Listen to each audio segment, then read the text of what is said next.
میرے آقا صلی اللہ علیہ وسلم کے دیوانوں آج پوری دنیا کے اندر ایک رونا رویا جاتا ہے جو ہم سب کا ٹکڑا ہے کہ ہماری قوم گناہ کے اندر مبتلا ہوگی، ہماری قوم جرائم کے اندر مبتلا ہوگی، ہماری قوم پاپ کے اندر مبتلا ہوگی۔ بہت دکھ کے ساتھ، بڑی شرمندگی کے ساتھ یہ بات ہمیں کہنا پڑتا ہے کہ اللہ اکبر، وہ کون سا گناہ ہے جو قوم مسلم کے اندر موجود نہیں۔ چھوٹے سے روپیے کی وجہ سے ایک بھائی دوسرے بھائی کا قتل کر رہا ہے، ایک بھائی دوسرے بھائی کی آبرو پر حملہ کر رہا ہے، ایک بھائی دوسرے بھائی کی غیبت کر رہا ہے، ایک بھائی دوسرے بھائی کی ہمدردی کر رہا ہے۔ اسی طریقے سے مسجد ویران ہے، مسجد مرثیہ خان ہے، گناہوں کے اڈے آباد ہے اور خدا خانے ویران نظر آتے ہیں۔ اللہ اکبر، ایسے حالات کے اندر ایک انسان سوچتا ہے یہ جرائم کی ہمہ ہمی کیوں ہے، یہ برائیاں کیوں ہے۔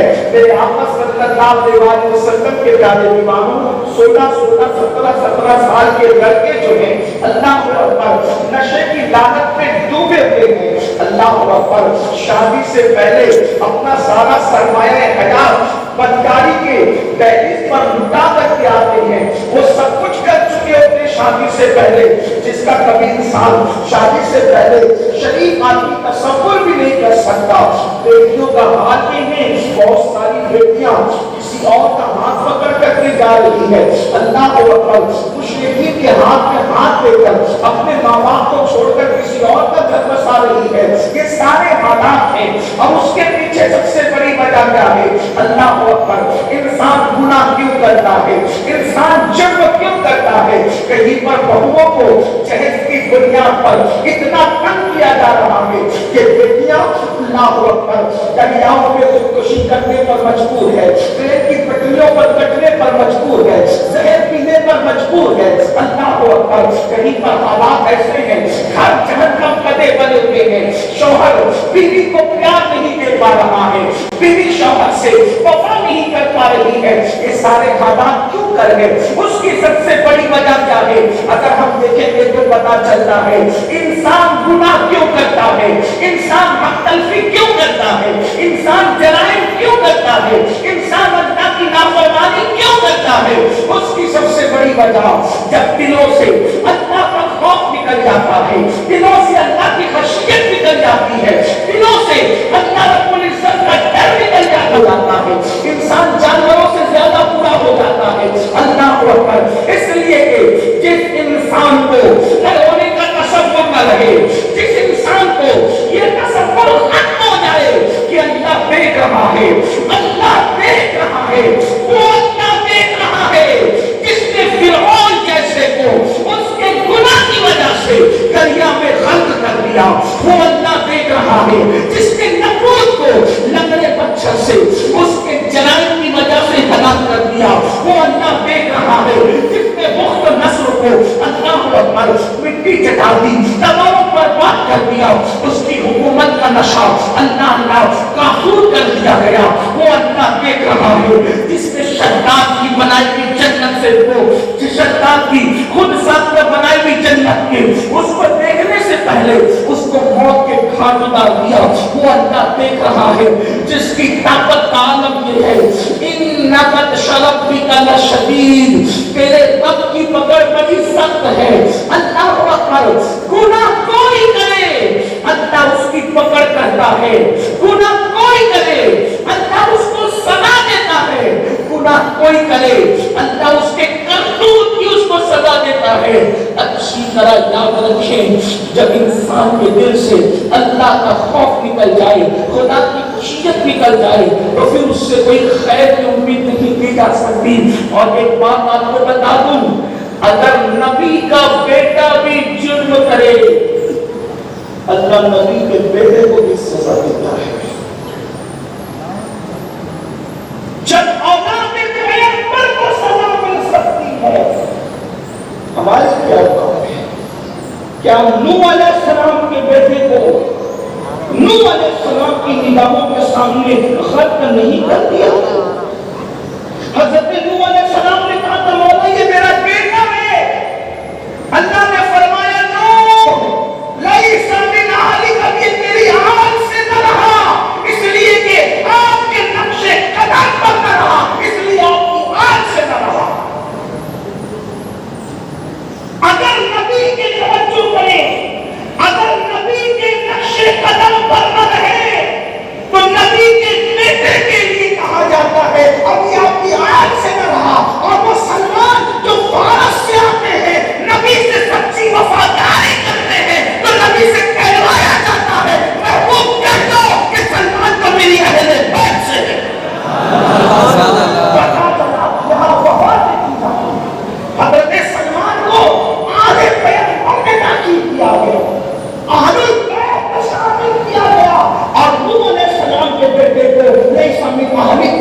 اسرائیل لقب یعقوب علیہ السلام کا، اور بنی اسرائیل کا مطلب ہے اولاد یعقوب۔ اب مجھے بتاؤ، جس قوم میں لوط پر پتھر برسے وہ اولاد پیغمبر تھے کہ نہیں تھے؟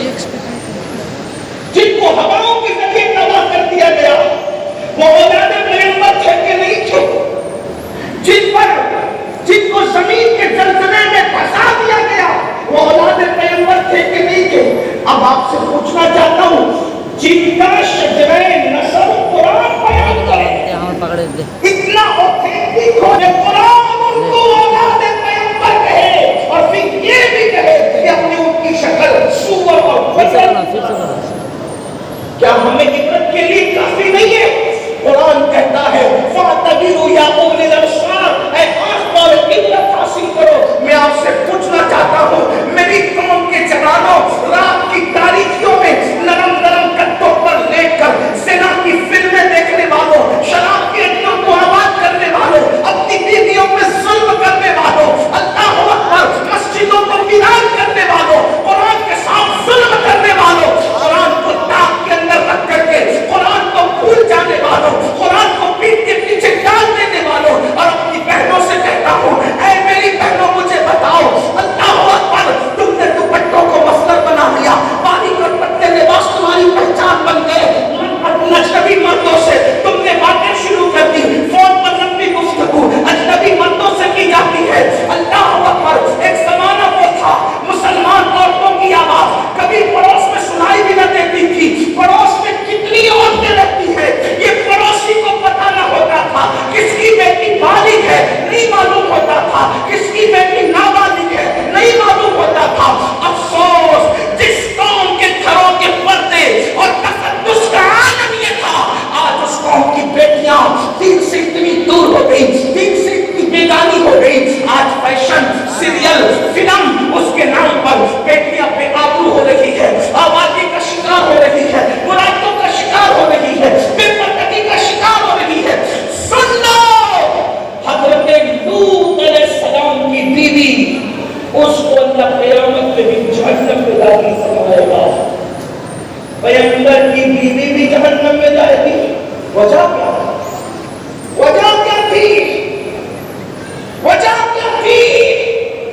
جس وقت حضرت لوط نے فرمایا اللہ ان پہ عذاب نازل کرے گا، لوط علیہ السلام کی بیوی قوم لوط کے گناہ میں مبتلا نہیں تھی، کیونکہ اہل سنت کا عقیدہ یہ ہے نبی کی بیوی کافر ہو سکتی ہے، نبی کی بیوی بدکار نہیں ہو سکتی۔ وجہ کفر سب کے نزدیک سب لوگ کفر کو برا نہیں جانتے، لیکن بدکاری کو سب برا جانتے ہیں۔ کافر بھی بدکاری کو برا جانتا ہے، لیکن کافر کفر کو برا نہیں جانتا۔ اس لیے ممکن ہے کہ نبی کی کوئی بیوی کافر ہو سکتی، لیکن نبی کی بیوی کبھی بدکار نہیں ہو سکتی۔ حضرت لوط علیہ السلام کی بیوی بدکار نہیں تھی، لیکن کیا کیا؟ عذاب میں کیوں گرفتار ہوئی؟ کہ جب نوح علیہ السلام نے فرمایا ان مجرموں پر عذاب ہوگا، کوئی ان سے ہمدردی نہ کرے، کوئی ان سے پیار نہ کرے، جب جا رہے تھے اور پتھر برس رہے تھے تو نوح علیہ السلام کی بیوی نے پلٹ کر کہا ہائے میری قوم۔ وہ مجرم گنہگار پاپی نہیں تھی، پاپیوں کو کہا ہائے میری قوم، پاپیوں کی حمایت کی ہائے میری قوم۔ تو جو پتھر پاپیوں کے برس رہے تھے وہ پتھر اللہ نے اس میں بھی برسا۔ اب میں اپنی قوم کی بہنوں سے پوچھنا چاہتا ہوں، سیدہ فاطمہ الزہرا کی کنیزوں سے سوال کرنا چاہتا ہوں، جب نبی کی بیوی مجرموں کی حمایت میں کھڑی ہو کر کے گئے ہائے میری قوم، تو اللہ اس پہ پتھر برساتے، تمہارا شوہر کون سا ولی کتب ہے؟ جب نبی کی بیوی مجرموں کی حمایت میں کھڑی ہو جائے اس پہ پتھر برساتے، اس پہ پتھر۔ یہ اللہ کی شان غیرت ہے، یہ خدا کی شان غیرت ہے۔ لوگوں کو خدا کی رحمت پتہ ہے، لوگوں کو خدا کی غیرت کا خیال نہیں ہے۔ جب رحمت پر آتے ہیں، جب رحمت پر آتے ہیں تو اصحاب کہف کے کتے کو بھی جنت میں داخل کرتے ہیں، اور جب غیرت دکھاتے ہیں تو نبی کے بیٹے کو بھی جہنم میں داخل کرتے ہیں۔ نوح علیہ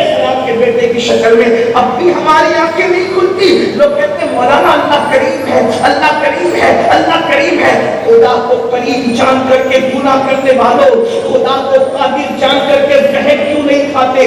جب وہ کریم ہے وہ گناہوں پر معاف کر سکتا ہے، وہ قادر بھی تو ہے، زہر کھانے میں زندگی بھی تو دے سکتا ہے، لیکن خدا کو کریم جان کر تو گناہ کیا، خدا کو قادر جان کر کبھی زہر نہ کھایا۔ اس لیے یاد رکھنا یہ جتنے گناہ ہیں، جتنے جرائم ہیں، سب کی وجہ ایک ہے، اللہ کا خوف، اللہ کی خشیت دلوں سے نکل جانا۔ دلوں سے اللہ کا خوف نکل گیا، دلوں سے اللہ کی خشیت نکل گئی، اس لیے گناہ پر دلے ہو گئے۔ یاد رکھیں، اور یہ پھر خوف کیسے نکلا؟ خوف نکلنے کی وجہ کیا ہے؟ خوف نکلنے کی وجہ یہ ہے، اللہ کا خوف دکان سے خریدا نہیں جا سکتا، اللہ کا خوف آرٹیفیشل طور پر جو ہے یہ لیا نہیں جا سکتا، اللہ کا خوف اللہ اکبر کہیں سے نکال کر کے اپنے دل میں ڈالا نہیں جا سکتا۔ خدا کا خوف دل میں پیدا کیسے ہوتا ہے؟ اللہ کی خشیت دل میں پیدا کیسے ہوتی ہے؟ تو میرا اللہ فرماتا ہے انما یخشی اللہ من عبادہ العلماء، کہ بے شک اللہ سے ڈرنے والوں، اللہ سے ڈرنے والے وہ لوگ ہیں، اللہ کے بندوں میں اللہ سے ڈرنے والے وہ لوگ ہیں جو صاحب علم۔ پتہ چلا خدا کا خوف علم کی وجہ سے آتا ہے، اور جس قوم کے پاس علم ہی نہیں اس کے پاس خوف خدا۔ علم آتا ہے تو خوف خدا۔ اور ایک بات یاد رکھنا، سچے عالم کی پہچان بھی یہی ہے۔ بڑے سرٹیفکیٹ سے کوئی بڑا عالم نہیں ہوتا، جس کے دل میں خدا کا جتنا خوف ہوگا وہ اتنا بڑا عالم ہوگا۔ اگر خدا کا خوف نہیں ہے، پڑھا لکھا تو ہے مگر اصل میں عالم نہیں ہے۔ دیکھو میں آپ کو بھی بتاتا ہوں، خوف خدا نہیں ہے، پڑھا لکھا ہے، عالم نہیں ہے، اس لیے کہ عالم ہوگا تو خدا کا خوف ہوگا، اور خدا کا خوف ہوگا تو بکواس نہیں کرے گا، غلط کام نہیں کرے گا۔ پڑھا تھا مدرسے سے اشرف علی صاحب نے بھی، اور پڑھا تھا مدرسے میں امام اہل سنت نے بھی، وہ پڑھا لکھا تھا، عالم نہیں تھا۔ نبی کے علم کو گدھے سے تشبیہ دے گیا، بیل سے تشبیہ دے گیا، لیکن یہ عالم تھے۔ یہ کہتے ہیں اللہ اکبر، چونکہ خشیت تھی دل میں، کہتے ہیں نبی کے علم کو زید عمر بکر گدھے بیل سے جانور اور بچوں سے تشبیہ دیتا ہے؟ نہیں، فرماتے ہیں نبی کے علم کا حال تو یہ ہے، اور کوئی غیب کیا تم سے نہا ہو بنا، جب نہ خدا ہی چھپا تم پہ کروڑوں دور۔ نعرہ تکبیر، نعرہ تکبیر، نعرہ رسالت۔ یہ خشیت کی برکت ہے، یہ خوف خدا کی برکت ہے۔ جو سچا عالم ہوگا وہ خدا کی مرضی کے خلاف بات نہیں کرے گا۔ اللہ اکبر، جو پڑھے لکھے تھے، نیرے پڑھے لکھے، وہ کہہ گئے وہ تو دیوار کے پیچھے نہیں دیکھتے، اور جو سچا عالم تھا 14ویں صدی میں اس نے کہا، کہتے ہیں شش جہت سمت مقابل شب و روز ایک ہی حال۔ شش جہت سمت مقابل شب و روز ایک ہی حال۔ کیا مطلب؟ مدرسے کا درس ہے، کچھ علمی باتیں تو ہوگی، میں سمجھتا ہوں ہو سکتا ہے کسی کے سر کے اوپر سے جائے، اور یہ کلام رضا ہے، یہ بڑے بڑوں کے سر کے اوپر سے جاتا ہے۔ کیا مطلب ہوا؟ لوگ کہتے ہیں دیوار کے پیچھے نہیں جانتے، میرے امام کہتے ہیں شش جہت۔ جہت کتنی ہوتی ہے؟ سب تو کتنی ہوتی ہے؟ مٹی ہے، بات سمجھ میں آتی ہے کہ سر پہ سے میری نہیں جاتی، میں تو اتنا بڑا آدمی نہیں بہت چھوٹا ہوں، ان علماء کی جھٹیاں سیدھی کرتا ہوں، میری بات سمجھ میں آتی ہے کہ نہیں آتی؟ بولو تو پھر صحیح جہت کتنی ہوتی ہے؟ بولو بھائی 3S میں آواز تو سنائی دے، جہت کتنی ہوتی ہے؟ سمت کتنی ہوتی ہے؟ پیس آئی تھا 4 نہیں 6 ہوتی ہے، 4 نہیں، ہاں 6 کیسے؟ آگے پیچھے دائیں بائیں اوپر نیچے، ہے نا؟ اس کو 6، اور 6 کو فارسی میں شش کہتے ہیں، اور جہت مطلب سمت، شش جہت سمت مقابل، یہ 6 ڈائریکشن کو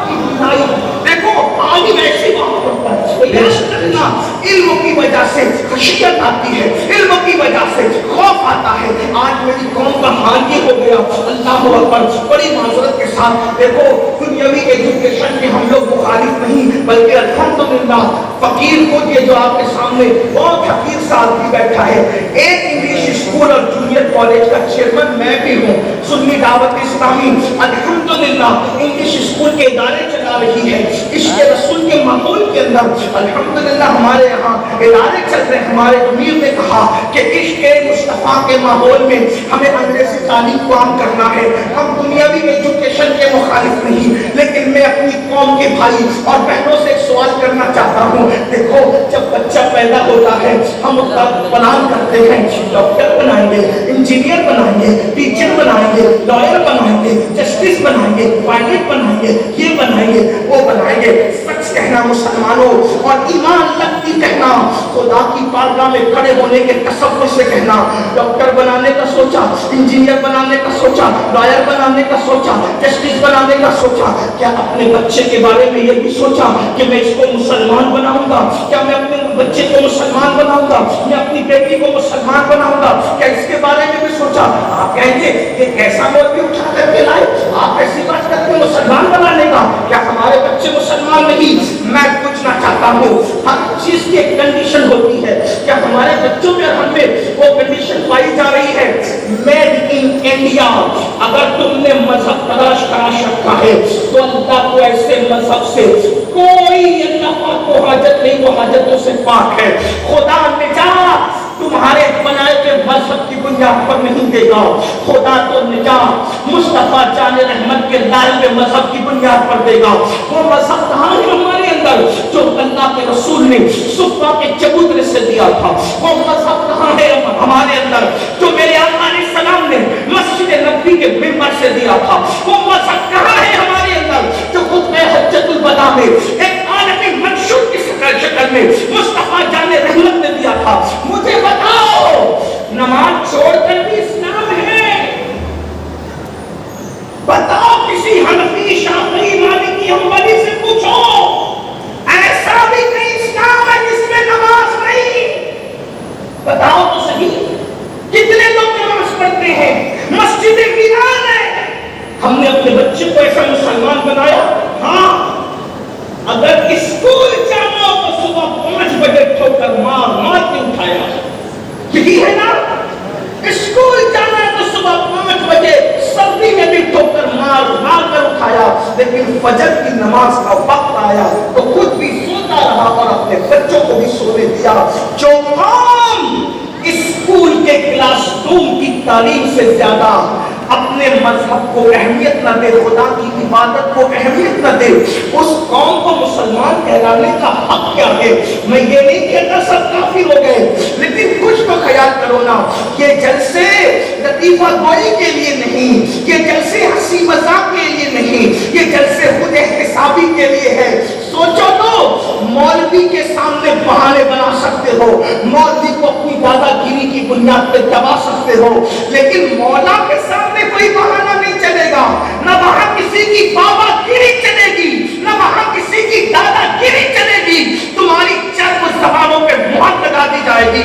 قرآن کہتا ہے وَتُكَلِّمُنَا أَيْدِيهِمْ وَتَشْهَدُ أَرْجُلُهُمْ بِمَا كَانُوا يَكْسِبُونَ، تمہارے منہ پر مہر لگے گی، اعضاء گواہی دیں گے۔ خدا کی عبادت کے ساتھ اتنا بڑا ظلم، اللہ کی عبادت کے ساتھ اتنا بڑا فرار، اللہ کی عبادت کے ساتھ ایسا سلوک اسکول کے لیے بچوں کو جگایا جا رہا ہے۔ مائیں اسکول کو بھیجنے کے لیے جاگ رہی ہے۔ میں نہیں کہتا کہ اسکول نہ بھیجو، بالکل بھیجو، بچہ ڈاکٹر ضرور بننا چاہیے، مگر اس سے پہلے مسلمان بننا چاہیے۔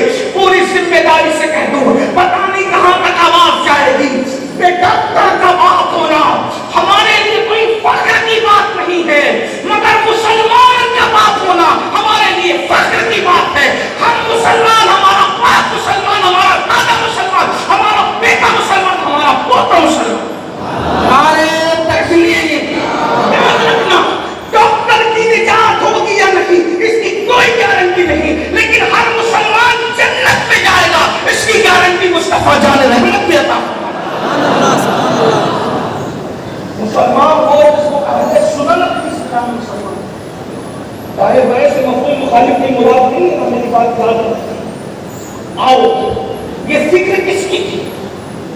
آج ہم تاجر تو بنا لیں، تاجر تو بنا، توجہ کرنا، پہنوں کی خاص توجہ، تاجر تو بنا، ہر باپ مرتے مرتے فکر کرتا ہے میری دکان سنبھال لے میرا بیٹا، اور دکان سنبھالنے والے مذہب کب دے گا اس کو؟ بغیر دکان والے بھی جی لیتے ہیں، مذہب کب پلاؤ گے؟ اور پہلے مذہب پلانے کا حکم ہے۔ اللہ کے رسول علیہ السلام نے فرمایا اپنی اولاد کو 3 باتیں سکھاؤ، سب سے پہلے 3 باتیں۔ ابھی مولانا فرما رہے تھے کہ اسکول کے داخلے سے پہلے بہت کچھ سکھا، آخری جملے میں نے پورا نہیں سکھا لیا، بہت اچھا کہہ رہے تھے کہ میں کہتا ہوں حضور علیہ السلام نے فرمایا بچوں کو پہلے 3 باتیں سکھاؤ۔ کون سی 3 باتیں؟ فرماتے پہلے اپنے نبی کی محبت سکھاؤ، پہلے نمبر پر عشق مصطفیٰ ہے، اپنے یہ اللہ کے رسول کی حدیث ہے، فرمایا پہلے اپنے بچوں کو محبت رسول سکھاؤ۔ کون ماں نے سکھایا؟ کس باپ نے سکھایا؟ ارے خود کو نبی کے والدین کا نام نہیں پتا، تم کیا سکھاؤ؟ جس قوم کو خود رسول اللہ کی پاک ازواج کے بارے میں کیا بتاؤ؟ ہیرو کا پورا خاندان پتا ہے، اٹھوں کو بھی پتا، بچوں کو بھی پتا، جوانوں کو بھی پتا، کس ہیرو نے کس غیر مسلم سے کی، کس غیر مسلم نے کس مسلم سے کی، کس کا باپ یہ تھا، کس کا باپ، سب پتا ہے۔ رسول اللہ کے بارے میں کچھ نہیں پتا، اور ٹھیکیدار بنے عشق مصطفیٰ۔ آپ بتاؤ جس نبی کا کلمہ پڑھتے ہو اس نبی کے بارے میں کچھ نہیں پتا، عشق کیسے ہوگا؟ عشق کیسے ہوگا؟ اپنے بچوں کو سکھاؤ، اور عشق مدرسوں میں نہیں سکھایا جاتا، عشق مدرسوں میں نہیں ہوتا، عشق خانقاہوں سے نہیں مل سکتا، عشق تو ماں نے اپنی چھاتی کے دودھ سے بچے میں منتقل کرنا ہوتا ہے۔ کیوں؟ اس لیے کہ مدرسے اور خانقاہوں کا دل سے کوئی چیز انسان کھرچ سکتا ہے، لیکن ماں کی گود سے جو چیز ملتی ہے پھر وہ کبھی ختم نہیں ہوتی۔ انسان ہر سبق بھول سکتا ہے، ماں کی گود کا سبق کبھی نہیں بھول سکتا۔ میں کہتا ہوں، لوگ کہتے ہیں کربلا میں امام حسین کی جو قربانی ہے وہ کیسی نظر نہیں آتی ان کے بعد؟ میں کہتا ہوں جب ان کی ماں کے بعد کوئی فاطمہ نہیں ہے تو حسین کے بعد کوئی حسین کیسے پیدا ہو سکتا ہے؟ حسین جیسی ہستی کے لیے فاطمہ الزہرا جیسی ماں کی ضرورت پڑتی ہے۔ مائیں ایسی ہوتی تب بیٹے سے، مائیں سیریل دیکھی، مائیں فلمیں دیکھی، مائیں دوپٹے کو مفر بنا دیں، اور مائیں شوہر سے گستاخیاں کریں، بلکہ معاذ اللہ شاید ہندوستان میں ایسا نہیں ہوتا ہوگا، میرا حسن زن ہے، بلکہ یہ ہے شوہر سے بے وفائی اب دنیا میں اتنی ہو رہی ہے کہ اب عورتوں کے ایک شوہر نہ رہے۔ ہو سکتا اپنے ملک میں ایسا نہیں ہوتا، لیکن ادھر ادھر سے سننے میں آتی ہے بات کہ اب ایک پر اکتفا نہیں ہو رہا ہے۔ حالانکہ ہمارے مذہب کا لوگ مذاق اڑاتے ہیں، کہتے ہیں ان کے یہاں تو ایک کی 4 ہوتی ہے، میں کہا ہمارے یہاں ایک کی 4 ہوتی ہے، ہمارے ایک کی 4 بیویاں ہوتی ہے، اچھی چیز ہے، حالانکہ اس پر بڑی سختی ہے، چاہے وہ اعتدال اور کیا کیا شرطیں ورما سے پوچھو، ایسے منہ اٹھا کے کوئی بھی 3-4 نہیں کر سکتا، اس کے بڑی قیودات ہیں، بڑے راستے ہیں، بڑے قوانین ہیں، لیکن اتنا ضرور کہتے ہیں چلے ٹھیک ہے، کوئی کھانا دیتا ہے کہ ایک کی 4 ہم نے کہا ٹھیک ہے، لیکن ہمارے کوئی ایک عورت ایسی نہیں ہے جس کے 5 شوہر ہو۔ الحمدللہ ہم صنف نازل پر 5 مسلط کرنے والے لوگ نہیں، اللہ کا شکر ہے۔ وجہ آسان سی ہے، اگر کوئی تالا ہر چابی سے کھلے تو تالا غیر معتبر ہو جاتا ہے، اگر کوئی تالا ہر چابی سے کھلے تو تالا غیر معتبر ہو جاتا ہے، اس کی اہمیت ختم ہو جاتی ہے، لیکن ایسی چابی جو ہر تالے کو کھول دے اس کی اہمیت بڑھ جاتی ہے، اس کو ماسٹر کی لوگ کہنے لگتے ہیں کہ یہ ہر تالا کھولتی ہے، تو بیوی تالے کی طرح ہے اور شوہر چابی کی طرح ہے، تو اللہ اکبر، ایک چابی اگر کئی تالے کھولے تو وہ اہمیت والی ہے، اور ایک چابی سے کئی تالے کھل جائے تو وہ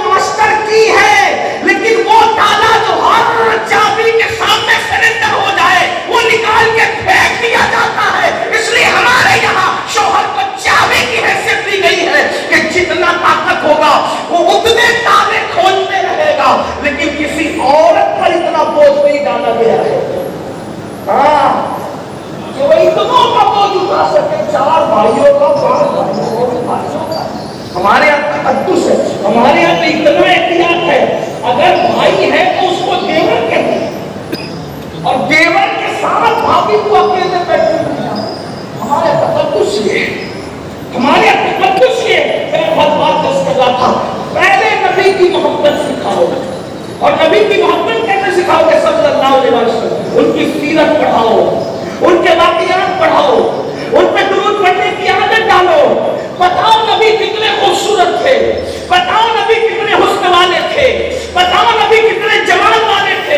ایک بات یاد آ گئی کہوں، دیکھو ماؤں نے کیسا عشق پلایا تھا، ماؤں نے کیسی محبت پلائی تھی۔ آج ایسی مائیں نہ رہی، کسی انگریز کا قول ہے تم مجھے اچھی مائیں دے دو میں تمہیں اچھی قوم دوں گا۔ اچھی قوم اچھی ماؤں سے ملتی ہے، اچھے پودے اچھے پھل پھول لاتے ہیں۔ ایک مرتبہ کا واقعہ ہے، احد کی جنگ کے موقع پر اللہ کے رسول صلی اللہ علیہ وسلم نے بلال حبشی سے کہا، اے بلال جاؤ اور جا کر مدینے منورہ کی گلیوں میں اعلان کرو کہ اے سونے والوں بستر سے اٹھو، مصلی پر رونے والوں مصلی سے اٹھو، اے رات جگے کرنے والوں رات جگنے سے چلو، اللہ کے رسول تمہیں طلب کر رہے ہیں، آقا تمہیں بلا رہے ہیں، مصطفیٰ جان رحمت تمہیں یاد کر رہے ہیں۔ کیوں یاد کر رہے ہیں؟ چاند کی نظریں لے کر، اسلام میں خطرات ہیں، اسلام میں خطرات کے بادل ہیں، چلو چلو چاند کی نظریں لے کر کے چلو۔ آپ جانتے مسلمانوں، جب یہ اعلان بلال حبشی کا کان میں پہنچا تو لوگوں کا حال یہ ہوا، کوئی پہلی رات کی دلہن چھوڑ کر آیا، اللہ اکبر، کسی کا حال یہ ہوا کہ کوئی اللہ مسلح چھوڑ کر آیا، کوئی بستر چھوڑ کر آیا۔ لیکن قابل غور جو واقعہ بیان کرنا چاہتا ہوں وہ یہ ہے، اللہ اکبر، ایک بیوہ عورت کے مکان کے قریب سے حضرت بلال گزرے۔ جب حضرت بلال ایک بیوہ کے مکان کے قریب سے گزرے، حضرت بلال کی آواز اس بیوہ کے کان میں پڑی، بیوہ اٹھ کر کے بیٹھ گئی۔ اللہ اکبر، میرے بیوے والے رسول، میرے قاسم نعمت، میرے جواد و قریب رسول نے ہمیشہ دیا اور آج طلب کر رہے ہیں کہ چلو چلو چاند کی نظریں لے کر چلو، چاند کا نذرانہ لے کر چلو۔ سوچا میں اپنے نبی کو کیا دوں، کیا نظر کروں آقا، کیا بات ہماری ہے، کیا نظر کروں آقا، کیا چیز ہماری ہے، یہ دل بھی تمہارا ہے، یہ جان بھی تمہاری ہے، حضور سب کچھ تو آپ ہی کا ہے، سب کچھ تو انہی کا ہے، پر دل کی اگر پوچھو یہ ٹوٹے ہوئے دل ہی خاص ان کی کمائی ہے۔ اللہ اکبر، رونے لگی، اللہ اللہ محبوب کو کیا دوں، آقا کو کیا دوں، ایک کنیز اپنے مالک و مولا کو کیا پیش کرے۔ قریب میں بیٹھا ہوا، قریب میں لیٹا ہوا، سویا ہوا ایک ننھا سا بچہ جو 4-5 سال کا تھا، وہ سو رہا تھا، ماں کی ہچکیوں کی، ماں کی سسکیوں کی آواز بلند ہوئی، بچہ اٹھ کر کے بیٹھ گیا۔ کتنی عمر تھی؟ 4-5 سال کا مویش کا بچہ تھا۔ اٹھ کے بیٹھا، امی کیوں رو رہی ہو؟ آدھی رات کو، رات کی تاریکی میں سسکیوں کی وجہ، رونے کی وجہ۔ ماں نے کہا سوچا بیٹا، میرا دکھ میرا درد تو نہیں سمجھ سکتا، ابھی تیرے پاس اتنا شعور نہیں کہ تو میرا دکھ درد سمجھ سکے۔ ننھے سے بچے نے ماں سے کہا، ماں یہ کیسے ہو سکتا ہے کہ میری ماں روتی رہے اور میں سوتا رہوں؟ واللہ کبھی نہیں ہوتا۔ ابو کی یاد آتی ہے، بابا جان یاد آ رہے ہیں۔ ماں نے کہا نہیں بیٹا، بیٹا بات یہ ہے کہ بلال حبشی ابھی آقا کا فرمان لے کر گزرے ہیں کہ آقا مجاہدین کو چاند کی نظریں لے کر بلاتے ہیں۔ اللہ اکبر، مکے کے دشمنوں نے، مکے والوں نے مدینے منورہ پر حملہ کرنے کی ٹھانی ہے۔ ہمیں مدینے کو بچانا ہے، ہمیں دین بچانا ہے، ہمیں اسلام بچانا ہے۔ بیٹا آقا نے کسی مجاہد کو طلب کیا ہے، افسوس میرے شوہر تو جنگ میں شہید ہو گئے ہیں، میرے پاس کوئی جوان بیٹا نہیں ہے، کاش آج میں بھی کسی جوان بیٹے کی ماں ہوتی تو اپنے جوان بیٹے کو مصطفیٰ جان رحمت کے قدموں پہ قربان کر دیتی۔ ننھے سے بچے نے کہا امی پھر فکر کی کیا بات ہے، اسی کو تو پیش کرنا ہے۔ ماں اگر جوان بیٹا نہیں ہے تو میں تو ہوں نا امی جان، چلو مجھے پیش کر دو، اپنے آقا کے قدموں پہ قربان ہو جاؤں گا۔ آپ سے پوچھنا چاہتا ہوں، ایک 4-5 سال کا بچہ، آج ہمارے 4-5 سال کے بچے کو نہیں پتا نبی کون ہے، نبی کی شہزادی کون ہے، نبی کی پاک صحابہ کون ہے، نبی کی اہل بیت کون ہے، کچھ نہیں پتا۔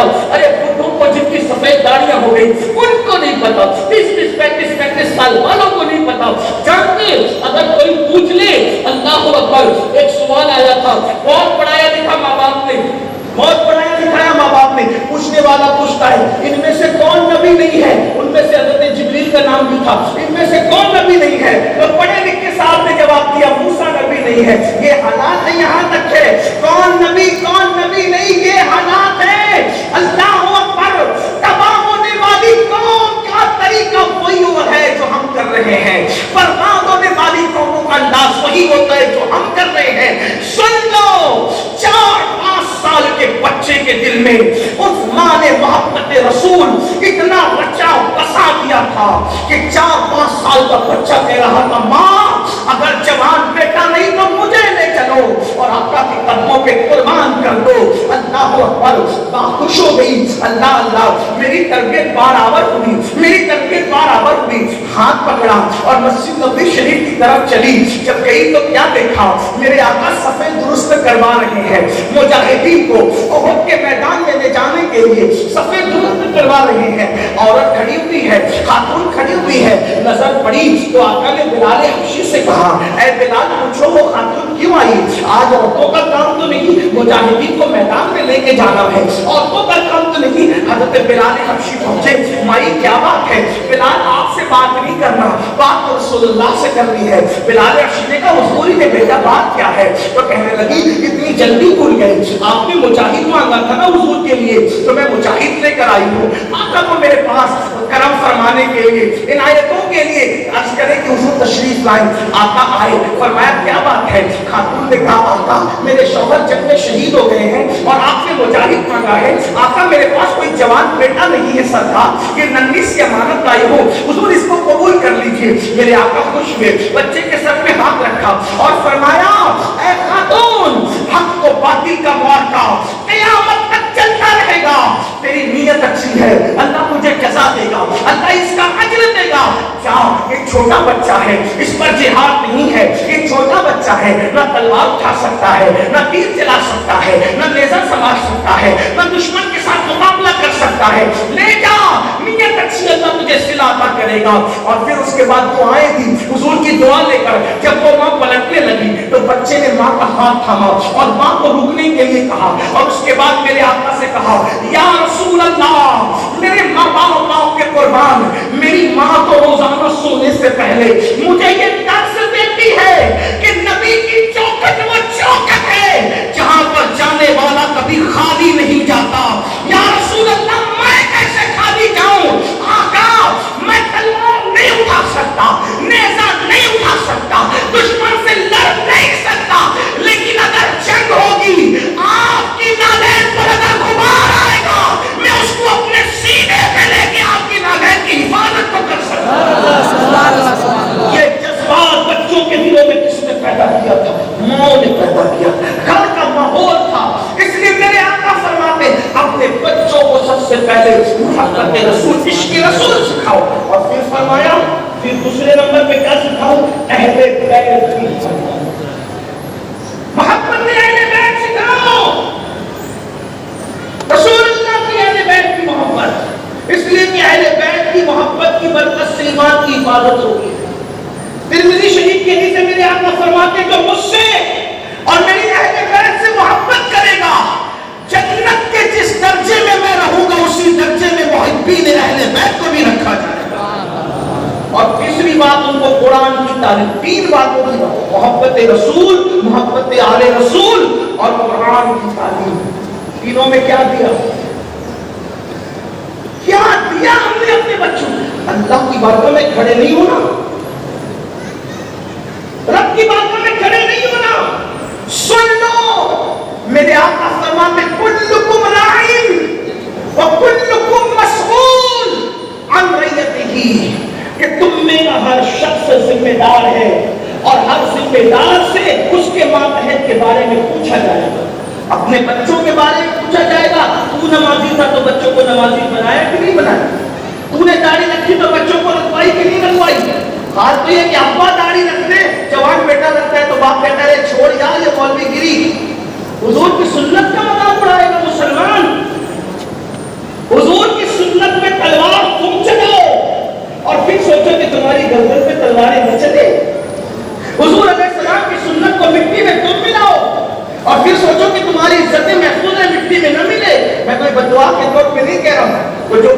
چلا تھا، جلدی جلدی سمیٹ کر عرض کرو کہ سب سے بڑی چیز اپنے بچوں اور بچیوں کو مسلمان بنائے. ٹائم میرا ختم ہو رہا ہے، میں بات کو اختتام پہ لے جانا چاہتا ہوں. مسلمان بنائے. دیکھو یعقوب علیہ السلام سے یوسف علیہ السلام جب جدا ہوئے تو اس وقت یوسف علیہ السلام کی عمر 9-10 سال کی تھی. کتنی تھی؟ 9-10 سال کی. اور جب ملے 50 سال کے بعد تو حضرت یوسف بچوں کے باپ بن گئے تھے اور پوتوں کے دادا بھی بن گئے تھے. اب ذرا سننا بہت خاص بات. جب یوسف علیہ السلام مل گئے مصر کے بادشاہ کی حیثیت سے، اس کو امام غزالی لکھ رہے ہیں اپنی کتاب کے اندر کہ جب یوسف علیہ السلام مل گئے تو آپ کے بڑے بھائی یہودا نے کہا کہ بھیڑیا کے کھانے کی تک کی خبر ابا کو میں نے سنائی تھی چونکی. اب یوسف مل گئے تو یہ خوشخبری بھی میں ہی سنا دوں ابا کو لے جا کر تاکہ میرے غریب کے اندر خوش بھی کر دوں. یہودا دوڑے دوڑے آئے اور آنے کے بعد یہودا نے کہا بابا مبارک ہو یوسف مل گئے اور اس حال میں ملے کہ بادشاہ آپ کا بیٹا بادشاہ بن گیا مصر کا. حضرت یعقوب جو 50 سال تک روتے روتے بیٹے کی محبت میں آنکھیں سفید کرتی تھی، آج اللہ اکبر سن کے کتنا خوش ہونا چاہیے تھا، لیکن غصے میں آئے. چپ منہ بند کر اپنا خاموش چپ رہے چپ کر. کیا پتا ہے کہ بیٹا مل گیا اور بادشاہ ہے؟ ارے بادشاہ ہے، اس پر مجھے کوئی فخر نہیں ہے. پہلے یہ بتا کہ وہ مسلمان ہے یا کافر ہو گیا ہے. اگر وہ مسلمان ہے تو شکر کا موقع ہے، اور اگر کافر ہو گیا تو ایسا بیٹا میرے کوئی کام کا نہیں. تب حضرت یہودا نے کہا کہ بابا مبارک ہو، وہ ہم سے بہتر مسلمان، ہم بھائیوں سے بہتر مسلمان ہیں. میرے عزیز میرے بھائیوں، ایک دن مرنا ہے، قبر میں جانا، اللہ کی بارگاہ میں کھڑے ہونا. یاد رکھو اپنے بچوں کو مسلمان بناؤ. کون سا مسلمان؟ گوشت مچھلی والا صرف مسلمان نہیں، 2 رکعت جمعہ کا مسلمان نہیں، وہ مسلمان جیسا مسلمان رسول اللہ بنانے آئے تھے. آپ کہیں گے وہ کیسا مسلمان ہے؟ میں کہتا ہوں وہ مسلمان ایسا مسلمان ہے جس کو لوگ دیکھ لیں تو مسلمان ہو جائے، جس کا بیٹھنا نبی کی سنت کے مطابق، جس کا اٹھنا نبی کی سنت کے مطابق، جس کا چلنا نبی کی سنت کے مطابق، جس کا بولنا نبی کی سنت کے مطابق. وہ مسجدوں کو ویران نہ کرے، وہ عورتوں پر پاک کی نظر نہ ڈالے. اللہ اکبر. آئیے آخری بات عرض کرتے ہوئے اپنی بات مکمل کرتے ہیں. اللہ کا خوف یہ ہر نیکی کی جڑ ہے، جڑ. یہ ہر نیکی کی اصل ہے. اس لیے کہ جب اللہ کا خوف ان میں پیدا ہوتا ہے تو بندہ ہر گناہ سے دور ہوتا ہے. اور دل میں خدا کا خوف علم کی وجہ سے. اتنا علم تو ہر مسلمان کے پاس ہونا چاہیے، اتنا علم ہر مسلمان کے پاس ہونا چاہیے جتنے علم کی وجہ سے وہ اپنی روزمرہ کی زندگی گزار سکے اور اپنے ایمان کی حفاظت کر سکے. دیکھیے بات اگر آپ سمجھ سکتے تو بتاؤں. آج ایک ہنگامہ ہے. ہنگامہ کیا ہے؟ 3 طلاق مسلمانوں کے ٹرپل طلاق. بہت برا ہے، بہت برا. سننے میں بھی لگتا ہے اگر بیک گراؤنڈ پتہ نہیں ہو سنے گا ابھی 3 طلاق کیا ہے. لوگ کہتے ہیں 3 طلاق کیا ہے، عورتوں پہ ظلم ہے یہ تو ہے نا. ایسا لوگ کہتے ہیں، ہمارا نظریہ یہ نہیں ہے. لیکن اگر آپ کے پاس دین کا علم ہوگا کہ 3 طلاق کیوں ہے تو آپ کو ایسا لگے گا یہ ظلم نہیں ہے، یہ قانون تو عورتوں کی حفاظت کے لیے آیا، ان کے مفاد میں. آپ کہیں گے وہ کیسے؟ یاد رکھیے جب تک بیک گراؤنڈ پتا نہیں ہو، باریکی پتا نہیں ہو، علم پتا نہیں ہو، آپ کو ایسے لگے گا یہ سب ایسی باتیں. لیکن اب سنیے، ٹرپل طلاق کیوں ہے، 3 طلاق کیوں؟ ایسے سنو تو لگتا ہے کہ عورتوں پہ ظلم ہے لوگوں کو، لیکن اگر اس کی باریکی میں جاؤ تو پتہ چلتا ہے یہ ٹرپل طلاق کا قانون. اب دیکھو علم ہوگا تو یہ بات آئے گی آپ کے پاس، ورنہ نہیں آ سکتی. ٹرپل طلاق کا قانون توجہ کرنا عرب میں آیا. یہ نام کہاں نازل ہوا؟ الطلاق مرتان، طلاق کی رجعت کی مدت صرف 2 مرتبہ ہے. تیسری بار ختم ہے، تیسری طلاق دے دی، اب رجوع کرنے کا اختیار ختم ہو گیا. اب یہ کس قانون کا آیا؟ عرب میں آیا. اب عرب میں جب رسول اللہ پر یہ آیت نازل ہوئی تو اس وقت کا بیک گراؤنڈ اور پس منظر کیا تھا؟ دیکھو پس منظر یہ تھا کہ عرب کے لوگ بڑے مستی تھے، ایسی گندگی میں ڈوبے ہوئے تھے، عورت کی ان کے نزدیک کوئی حیثیت اور عزت اور قدر قیمت نہیں تھی. تو کرتے کیا تھے؟ توجہ کریں، عورتیں بھی سنیں، کیونکہ وہ یوٹیوب چینلوں پر جب میڈیا پر سن کر کے خود ہی پریشان ہے کہ یار یہ کیا علم نہیں، یہ ساری مصیبت یہ ہے. علم حاصل کرو تو پتا چلے کہ تمہارے مذہب سے زیادہ خوبصورت کوئی مذہب کا قانون ہو ہی نہیں سکتا، کیونکہ ہر مذہب کا قانون کسی نہ کسی میز پر بنا ہے، اور اپنے مذہب کا قانون نامکا سے مصطفیٰ جان رحمت پر نازل کیا گیا ہے. جس نے نازل کیا ہے اس کی ابھی کوئی مثال نہیں ہے، جس جبریل کے ذریعے آیا ہے اس کی بھی کوئی مثال نہیں ہے، اور جس محمد رسول اللہ پر آیا ہے ان کی بھی کوئی مثال نہیں ہے. اور قانون ہے اس کی بھی. یہ 53 طلاق کیوں آیا؟ تو بڑے مستی کے لوگ تھے، بڑے چڑے کے لوگ تھے، بڑے برا قسم کے لوگ تھے، عورت کی بڑی بے عزتی کرتے تھے. کیا کرتے تھے؟ عورتیں بہت مال رکھی تھی، اور جس سے ناراضگی ہو جاتی تھی ایک طلاق دے دی، ایک طلاق دے دی، پھر مدت ختم ہونے والی تھی کہ رجوع کر لیا، پھر لٹکا دیا، پھر مدت ختم ہونے والی تھی پھر طلاق دے دی، مدت ختم ہونے والا تھا رجوع کر لیا. اس کا مطلب 100 بار 200 بار طلاقیں ہوتی تھی. ایک عورت کو لٹکا کے رکھ دیا جاتا تھا سزا کے طور پہ. نہ مکمل طلاق دیتے تھے کہ وہ کسی اور سے نکاح کر لے چھوٹ کر کے، اور نہ نکاح میں مکمل رکھتے تھے کہ خود بیوی بن کر رہے. نہ وہ بیوی ہے نہ وہ بیوہ ہے، نہ وہ بیوی ہے نہ مطلقہ ہے، یعنی لٹکی ہوئی ہے، زندگی اس کی جہنم بنی ہوئی ہے. کتنی بار رجوع ہو رہا ہے؟ 100 بار 200 بار 50 بار لٹکا دیا، جہنم بنا دیا. تو یہ ظلم ہو رہا تھا اسلام کے آنے سے پہلے. تو اسلام نے جب یہ ظلم دیکھا عورتوں پر تو قانون آ گیا، الطلاق مرتان، کوئی مرتبہ رجوع کر سکتا ہے، پچھلی مرتبہ لٹکا نہیں سکتا. اگر پچھلی بار طلاق دے گا اب رجوع نہیں کر سکتا. وہ عزت گزار کر کسی اور کے ساتھ گھر بسا کر کے خوشیاں حاصل کر سکتی ہے. بولو بتاؤ وہ زیادہ بہتر تھا یا یہ زیادہ بہتر ہے؟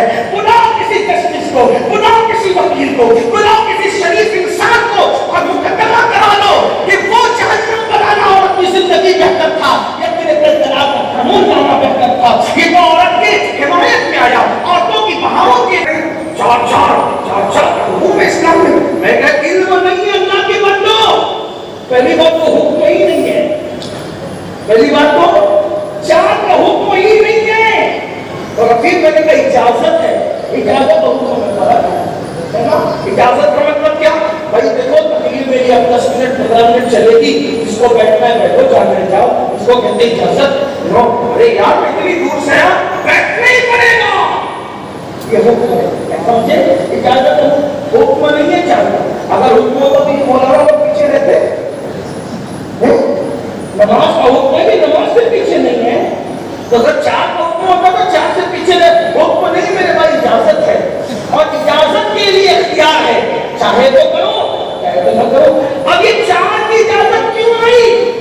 کسی کی 300 بیویاں، کسی کی 90، کسی کی 900. میں سب چیزوں میں ثبوت دے سکتا ہوں آپ کو. آپ کوئی بہت لمبی پرانی بات نہیں ہے. آپ انٹرنیٹ پہ سرچ کر لیں کس کی 900 تھی، کس کی 300 تھی، کس کی 99 تھی، کس کی 90 تھی، سب پتہ چل جائے گا. آپ بتائیں کتنی 90 99 100 300 یہ حالات تھے. اب اتنا سب کچھ ہو رہا تھا، اسلام نے پابند کیا اور 90 رکھنے والوں نہیں رکھ سکتے، نہ بال نہیں اٹھا سکتے. 300 رکھنے والوں گڑبڑ کرو گے تو پھر کیا کرے؟ کفن کے ہو ماں باپ لکم من النساء مثنى وثلاث ورباع فإن خفتم ألا تعدلوا فواحدة. قرآن کہتا ہے اتنی ڈھیر ساری مت کرو، یا 2 کرو یا 3 کرو یا 4 کرو، اور وہ بھی 4 کا مصیبت کر سکتے جب ان میں انصاف کر سکتے ہو. اگر انصاف نہیں کر سکتے تو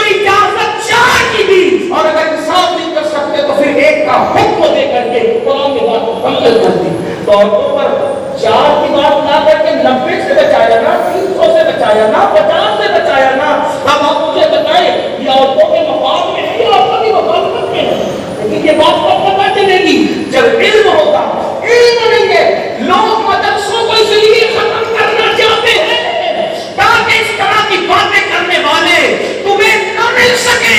وہ جانتے ہیں جب تک مدرسے زندہ رہیں گے قاضی اور راضی کے نائب پیدا ہوتے رہیں گے اور اسلام پر اعتراض کرنے والوں کو منہ توڑ جواب دے کر کے دھول چٹاتے رہیں گے.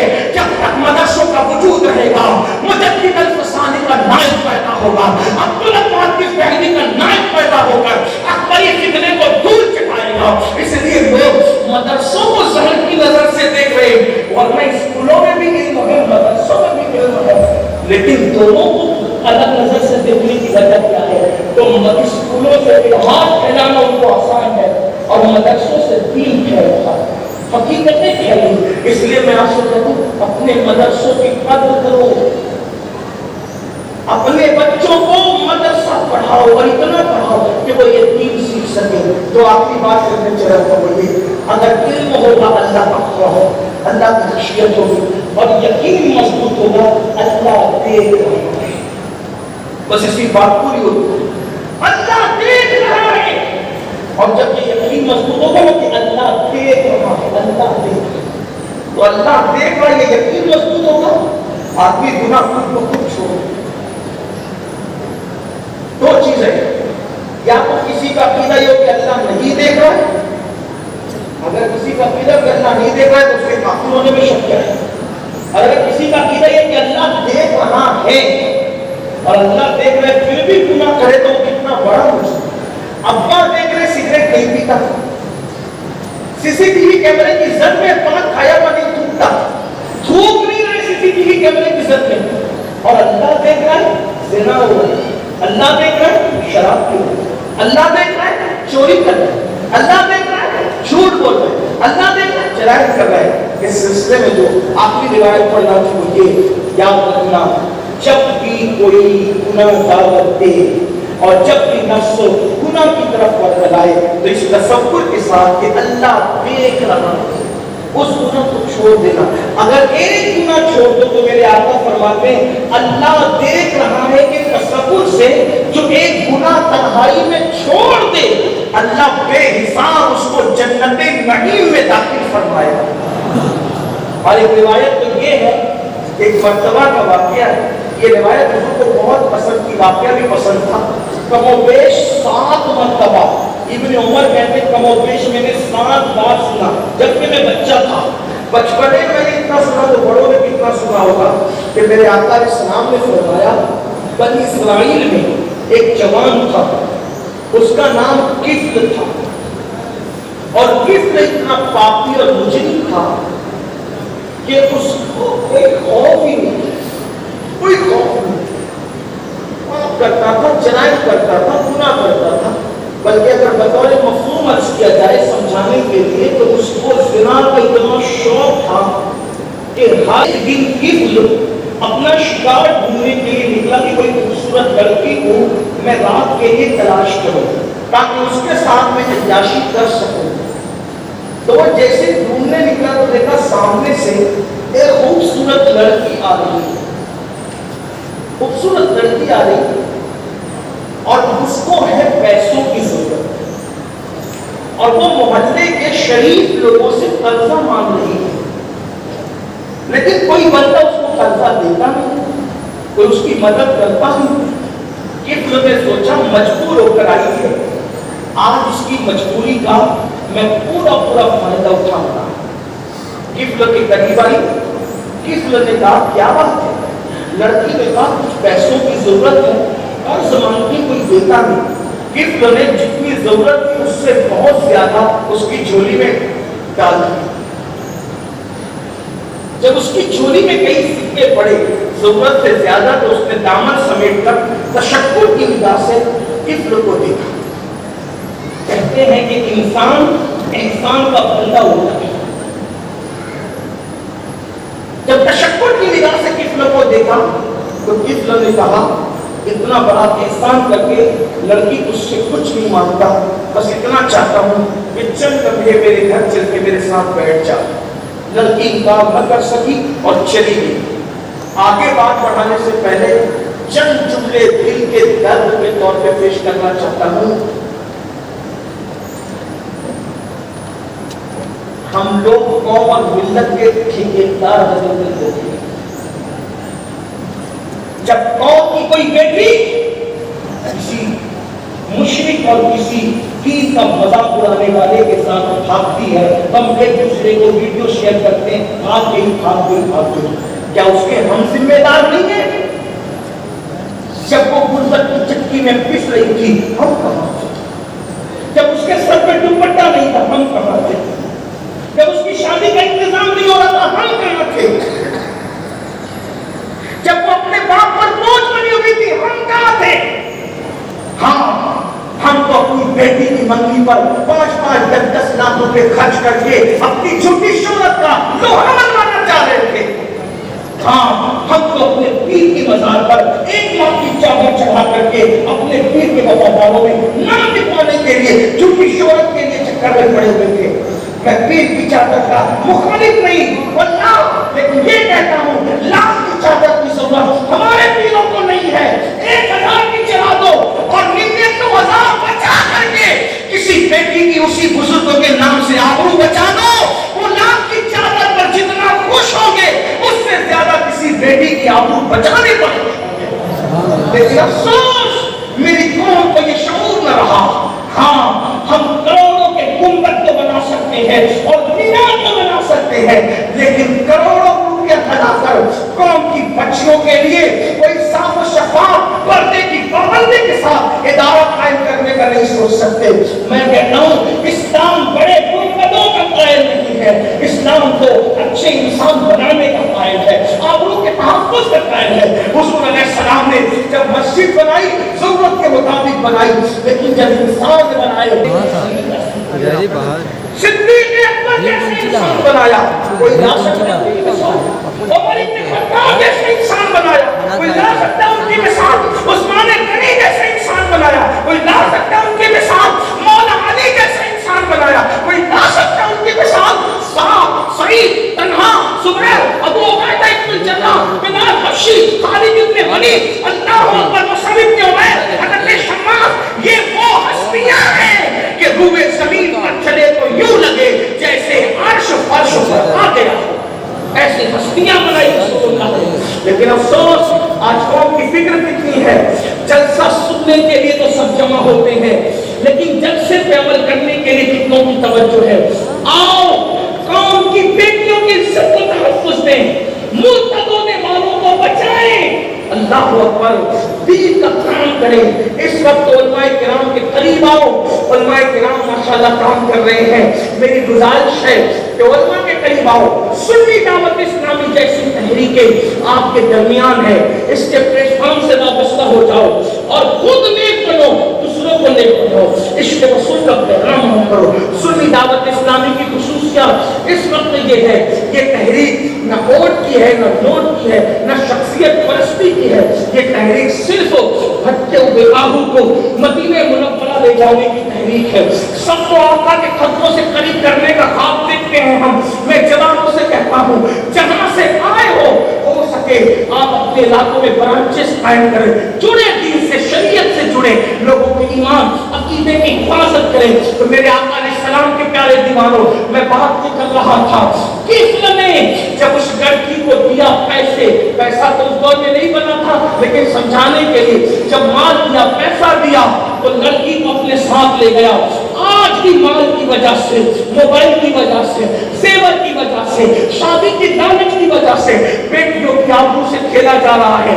خدا کے لیے بیٹیوں کو جب تربیت دو، یا تو ان کی مدد کرو مال سے یا ان کی تربیت کرو اچھے سے، اس لیے کہ میرے آقا علیہ السلام کی کنیزوں سے کہنا چاہتا ہوں، رسول اللہ کی شہزادی طیبہ طاہرہ عابدہ زاہدہ راکعہ ساجدہ عالمہ غیر معلمہ مخدومہ قائدہ ملکہ فردوس بری ام الحسنین خاتون قیامت خاتون جنت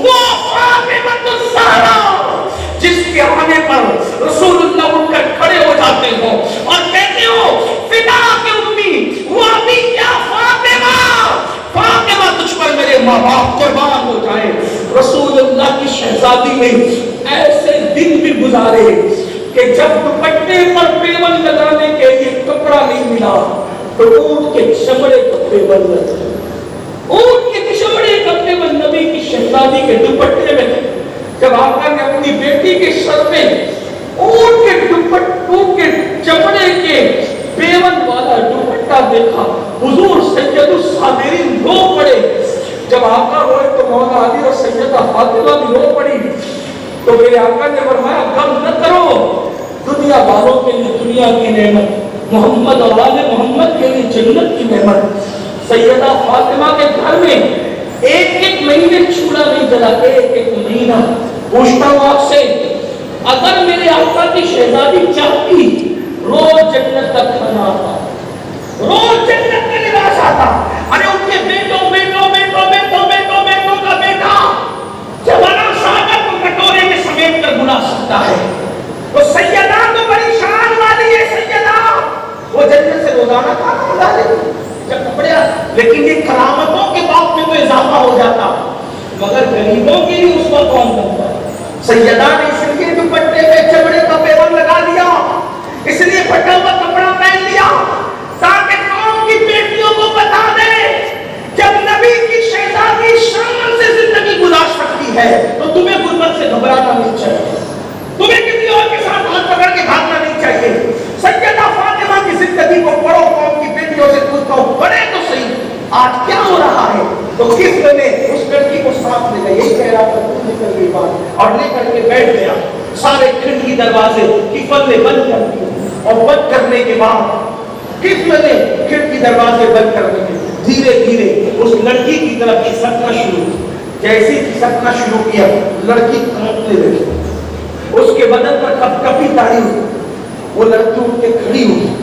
لڑکی سے کفل نے کہا, لڑکی تیری کسی نے مدد نہیں کی, تو کس سے ڈری, محلے والوں سے.